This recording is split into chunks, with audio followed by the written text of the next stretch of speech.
Pertama yang paling basic itu al-ammarah bisu. Ammarah itu bukan amarah. Ammarah dari kata ammara yu'ammiru, ya, ta'miran, fahuwa amirun. Amir ini jamaknya ammar, yang banyak memerintah, bisu, dengan keburukan. Ciri-cirinya, kalau kita ini jiwa kita buruk, ngajaknya yang buruk-buruk, ini setiap saat itu pengennya melakukan yang buruk aja. Insya Allah yang hadir ini bukan amarah bisu. Sekarang, nggak tahu nanti. Lagi di masjid mah aman. Ya, paling-paling nanti naik. Jadi amarah bisu ini kalau sudah dia menerima hukum Allah, beriman kepada Allah, Rasulullah, dia sudah naik langsung. Minimal lawamah. Lawamah ini ciri-cirinya, dia berbuat apa aja itu masih ada penyesalannya. Kemudian dia mencaci maki dirinya. Kok saya begini ya? Kok saya begini ya? Kok saya begini?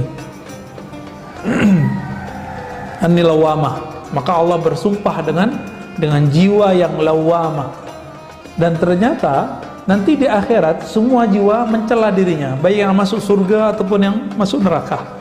Yang masuk neraka kok bilang, loh kok kamu begini dulu. Yang masuk surga mengatakan, kenapa dulu kamu gak belajar ilmu ini? Kok gak mengamalkan ini? Nah, ini saya berikan paradigma baru, Pak. Selama ini kita mengira surga itu yang tertinggi adalah amal, ya. Betul, jazaa'an bima kanu ya'malun, surah Al-Ahqaf. Surga itu balasan terhadap amal yang kita amalkan. Paradigma baru yang sebenarnya bukan baru, ini sudah lama. Amal itu ada 4. Ada amal fisik, oke, ada amal akliyah, akal, ada amal qalbiyah, qalbu, ada amal ruhiyah, ruh. Kebanyakan ulama itu menyatukan antara qalbu dengan ruh, padahal ini beda. Amal fisik ini kalau dibarengi dengan akal, maka dia baru disebut mukmin shadiq, mukmin yang jujur. Dia sholat, dia sadar apa yang dia baca. Ini yang disebut dia beramal dengan fisiknya plus dengan akalnya. Kalau tidak, maka 1 rakaat orang yang berakal ini lebih utama daripada 100 rakaat orang yang begitu kan di hadis Imam Ibnu Majah, ya, orang yang jahil sholat 100 rakaat lebih baik orang ahli ilmu belajar 1 bab. Kira-kira begitu, ya. Ahli kolbu ini dilipat gandakan lagi. Maka di hadis itu kan ada 2 versi. Pertama 100, yang kedua 1000. Lebih baik daripada 100 rakaat itu akliyah, 1000 rakaat itu qalbiyah. Yang beramalnya sudah masuk ke alam kolbu, jadi dia beramal dengan rasa kolbunya. Itu 1 rakaat dia itu lebih baik daripada 1000 rakaat orang yang tidak berilmu. Bisa 1000 rakaat. Maka orang-orang ahli kolbu ini amalnya nggak perlu banyak, Pak. Dia amalnya yang penting sedikit, tapi mereka istiqomah. Allah lipat gandakan jadi gede. 1000 rakaat Bapak berapa hari, Pak? Amal mereka cukup satu rakaat. Nah, ini rahasia lagi nih yang setelahnya. Ada amal ruhiyah. Kalau kolbu amalnya adalah dia memandang nama Allah, sifat Allah dalam dirinya. Jadi Allah memancarkan nama dan sifat pada kolbu seorang hamba. Jika nama itu masuk, bergetarlah kolbunya. Muncullah surah Al-Anfal, idza dzukirallahu wajilat qulubuhum. Sebut nama Allah, kolbunya bergetar. Bergetar ini masih awal-awal bergetar. Nah, itu baru level ketiga, Pak. An-nafs al-mulhamah. Allah mengilhamkan ke dalamnya takwa. Takwanya kolbu itu menyebut nama Allah. Tapi ini biasanya kadang permanen, kadang tidak. Kalau sudah permanen naik dia menjadi mutmainnah. Artinya orang ini sudah istiqomah zikir. Jadi siapa yang disebut nafsul mutmainnah? Hamba-hamba yang istiqomah dan rajin, disiplin dalam berzikir. Zikir yang mana? Zikir kolbu. Kalau zikir kolbunya sudah beres, maka fisiknya akan mengikuti. Kualitas amalannya jadi dahsyat.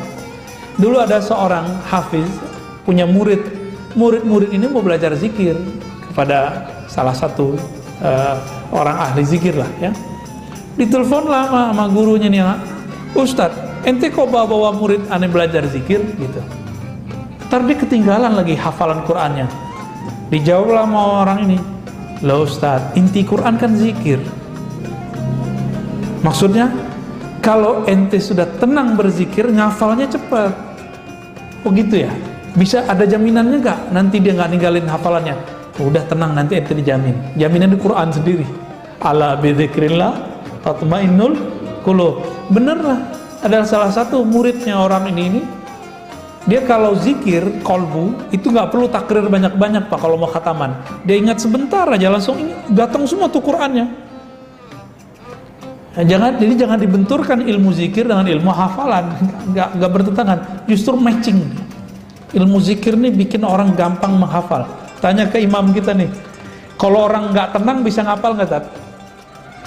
Mesti tenang dulu baru bisa menghafal. Maka orang ngafal kan nggak langsung ngafal, dia baca istighfar dulu, tobat dulu, kan begitu adabnya. Nggak tahu orang-orang hafal sekarang kan ini nggak begitu ya, langsung ngapal-ngapal aja. Akhirnya kalau hafal sombong yang tumbuh. Kita dulu kalau ngafal dilatih begitu, ente syahadat dulu, istighfar dulu ya, kalau perlu baca doa, kirimkan doamu untuk guru-gurumu silsilah yang mengajarkan Al-Quran.